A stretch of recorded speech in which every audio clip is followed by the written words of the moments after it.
ሰላም አለይኩም ወራህመቱላሂ ወበረካቱሁ ድና የተከበራችሁ የቻናሌ ተከታታዮች እንዴት ናችሁ? ከኔ ጋር አልሐምዱሊላህ ረብል ዓለሚን። ዛሬ እዚህን ስፕሪንግ ሮል ቂጣውን አሰራሩን ለሳምቡሳ ይሆናል ወይ አሳምቡሳ ደግሞ በኹዳር እንዴት አድርገን ነው የምንሰራው ላላችሁት ጥያቄ መልስ ይዤላችሁ መጥቻለሁኝ ማለት ነው። በመጀመሪያ እዚህ ጋር ኹዳሩን እየሰራውኝ ነው። ለስፕሪንግ ሮልም ይሆናል። እናንተ ደግሞ አሳምቡሳ በኹዳር መስራት ከፈለጋችሁ ራሱ እንደዚሁ ነው የምትሰሩት። ምንም ሌላ ታሪክ የለውም ማለት ነው። የሚያስፈልገው ጀዘር፣ ጥቅል ጎመን፣ ካሮት ማለት ነው፣ ጥቅል ጎመን እና ድንች ነው። ድንች አለመጨመርም ትችላላችሁ። እኔ እንደ አማራጭ ስለምጠቀመው ነው ማለት ነው። ስለዚህ አቁላልታችሁ በደንብ ከሽንኩርቱን ካቁላላችሁ በኋላ ካሮቱን ጨምራችሁ በደንብ ዘይቱ ጋር ከተቆላለ በኋላ ከዛ ጎመኑን ትጨምራላችሁ። ድንች ካላችሁም ድንች ትጨምራላችሁ። ከዛ ቅመማ ቅመም ካላችሁ እነሱን አድርጋችሁ አለቀ። ጨው መጥናችሁ ማውጣት ነው ማለት ነው። እዚህ ጋር ጨርሻለሁኝ፣ አወጣዋለሁኝ። ሌላው የቂጣውን አሰራር አሳይቻችኋለሁኝ። ውሃ፣ ዱቄትና ጨው ብቻ ነው የሚያስፈልገው። ከዛ ይሄንን በደንብ ካዋሃድኩት ከመታወት በኋላ አጠለዋለሁኝ ማለት ነው። ይሄንን በደንብ ማጥለል አለባችሁ። ቅጥነቱ እንደዚህ ነው መሆን ያለበት። ከዛ ካጠለላችሁት በኋላ እንደዚህ ጣዋ ታዘጋጃላችሁ። ጣዋው በቃ አዲስ መሆን አለበት፣ ልክ እንደዚህ መጥበሻ ማለት ነው። ቅጥነቱ ደግሞ የሊጡ ልክ እንደዚህ መሆን አለበት። ከዛ ከጣዋችሁ ላይ እንደዚህ አድርጋችሁ በስሱ መጋገር ነው ማለት ነው። ይሄም በጣም ቀላል ነው፣ ጊዜ ይቆጥብላችኋል። እንዲሁም ደግሞ ስትበሉት የሆነ በቃ አለ አይደል ልስልስ ያለ ነገር ነው። በጣም ነው ደስ የሚለው። ሳምቡሳን ብትሰሩበት እንዲሁም ደግሞ ስፕሪንግ ሮል እኔ በዚህ ነው በጣም የምጠቀመው እና ይሄ የተሻለ ነው። ምንም አይነት ሊጥ ሳትዳምጡ ሳታቦኩ በጥብጣችሁ ብቻ ልክ እንደዚህ የመሰለ ቂጣ እንደምታዩቸው በጣም ስስት ያሉ ቆንጆ የሆኑ ናቸው። እነዚህን አሁን በብዛት እኔ እንትን ብያለሁኝ። ለልጆችም ስለሚወዱ እኔም ስለሚመቸኝ ስፕሪንግ ሮሉ ለዛ ነው። አሳምቡሳ ያው ትንሽ እስኪ ጠቅልዬ ላሳያችሁ። ያው አሳምቡሳም ይሆናል ለማለት ነው እንጂ እኔ የፈለኩት አሁን ለመስራት የፈለኩት እንትኑን ስፕሪንግ ሮል ነው ልሰራው የፈለኩት ማለት ነው። ልክ እንደዚህ አድርጌ ያው አሳምቡሳ አንድ ሶስት አካባቢ ሰርቻለሁኝ ማለት ነው። ለምን ለናንተ አሳምቡሳ በኹዳርም ይሆንላችኋል። በአታክልት አሳይንላችሁ የነበረ አሳምቡሳ በቃ ልክ እንደዚህ ነው አታክልቱን የምትሰሩት። ሌላው ነገር ደግሞ ይሄ ቂጣው ለስፕሪንግ ሮል ብቻ ነው ወይ ለአሳምቡሳስ ይሆናል ወይ ላላችሁት ደግሞ ለእናንተ መልስ ይሆናል። በዚሁ በቂጣው አሳምቡሳ ኹዳር እንግዲህ ሁለታችሁንም ጥያቄ መልሻለሁኝ ማለት ነው። እና እኔ የፈለኩት ስፕሪንግ ሮል ነው። እንደምታዩት እንደዚህ ቂጣው ያው ትንሽ አቅም ብዙ ስለሌለው ሊተረተርባችሁ ይችላል። ስትጠብሱት ምናምን ችግር የለውም፣ ምንም አያመጣም ማለት ነው። እንደምታዩቸው አሳምቡሳዎችንም ጠቅያቸዋለሁኝ። ያው 2-3 አካባቢ ነው ጠቅልሌ የሰራሁት ለእናንተ ለማሳየት ነው እንጂ እኔ ያው ፕሮግራሜ ስፕሪንግ ሮል ልሰራ ነው ማለት ነው ውዶች። ልጆችም እንደነገርኳችሁ በጣም ይወዱታል። የአሳምቡሳውንም በዚሁ ጨመርኩላቸው ማለት ነው። እና በምታዩት መልኩ እንግዲህ ቆንጆ ሆኖ ድርቅ ብሎ አሪፍ ሆኖልኛል።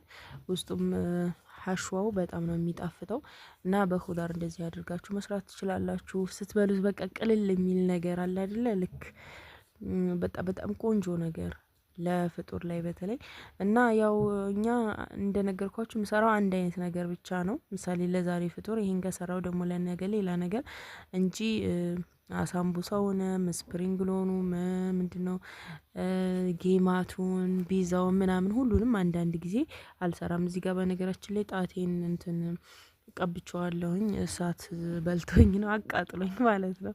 እና ለዛ ነው አንዷ ጣቴ የቀባኋት። እና ሳምቡሳውን እንደምታዩት በጣም ደስ የሚል የሆነ ቅልል ይላችኋል ስትበሉት ራሱ ማለት ነው። እንደምታዩት ያው እየጨረስነው ነው። ይህንኑ ብቻ ስለምንጠቀም ፍጡር ላይ እኔም ልጆቹም የምንበላው ይሄንን ነው። ተምር እንበላለን፣ ውሃ እንጠጣለን፣ ከዛ ይሄን እንበላለን፣ አለቀ። ከዛ ቀጥሎ ደግሞ ሌላ ምንም እናደርገው ነገር የለም። ቡና ካስፈለገኝ ቡና ጠጣለሁኝ። ከዛ ወደ መስጂድ ነው። ሌላ ምንም እናደርገው ነገር የለንም።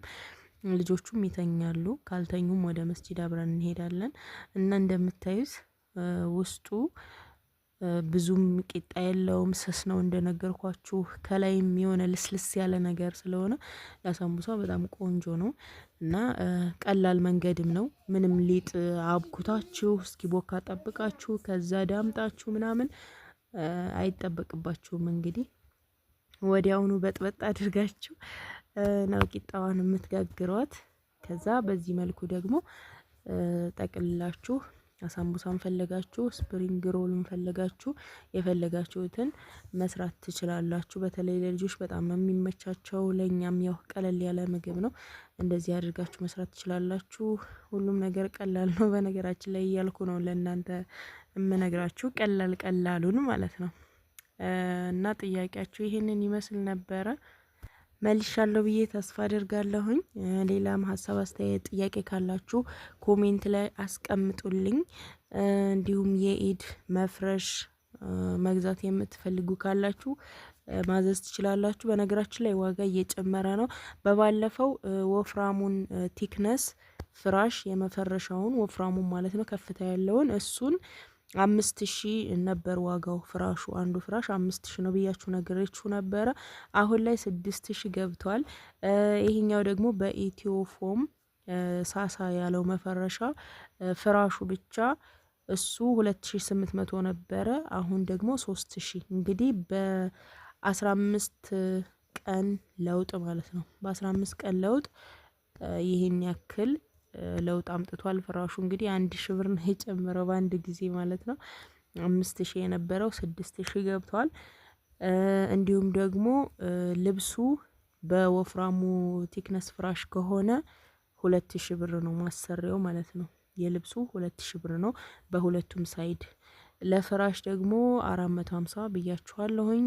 በተደጋጋሚ ኮሜንት ላይ እየጠየቃችሁ ነው ስንት ነው መፈረሻው ስንት ነው የሚለው ነገር። እንግዲህ አንድ መፈረሻ ስንት ፈጄ፣ ምሳሌ ፍራሹ ይሄን ያክል ነው፣ ልብሱ የትራሱ ልብስ ይሄን ያክል ነው፣ ራሱ ይሄን ያክል ነው የሚለውን ነው እንጂ እንደዚህ አንድ ሙሉ ቤት ተፈርሾ ስንት ነው ብሩ ዋጋው ስንት ነው የሚለው ላይ እኔ ልመልስላችሁ አልችልም። ለዛ ነው ብዙ ጊዜ ስንት ነው ዋጋው ስትሉኝ ማንኛውን ዋጋ ልንገራችሁ ግራ እየተጋባሁኝ ነውና አንድ ፍራሽ እስከ ልብሱ ስንት ይሆናል ብላችሁ ብትጠይቁ እንኳ መልሱ አይጠፋም ማለት ነው። ወይም ደግሞ የአንድ ፍራሽ የሚሰፋው ልብሱ ፍራሹ ሳይሆን ልብሱ ዋጋው ስንት ነው፣ ይሄም ይቀላልና እንደዚህ ብትጠይቁ ይሻላል እንጂ ስንት ነው መፈረሻው የሚለው ጥያቄው ስለሚከብደኝ ነው ምን ብዬ እንደምመልስላችሁ። እና ኢንሻአላህ አሁንም ያልገባችሁ ነገር ካለ አስተያየት አስቀምጡልኝ። የዛሬው ቪዲዮ ይሄንን ይመስል ነበር። ላይክ፣ ሼር፣ ሰብስክራይብ ማድረጋችሁን አትርሱ። በቀጣይ ቪዲዮ ኢንሻአላህ ተመልሼ እስከመጣ አላህ ሰላማችሁን ብዙ ያደርገው፣ ሀገራችንን ሰላም ያደርግልን። ወሰላሙ አለይኩም ወራህመቱላሂ ወበረካቱ።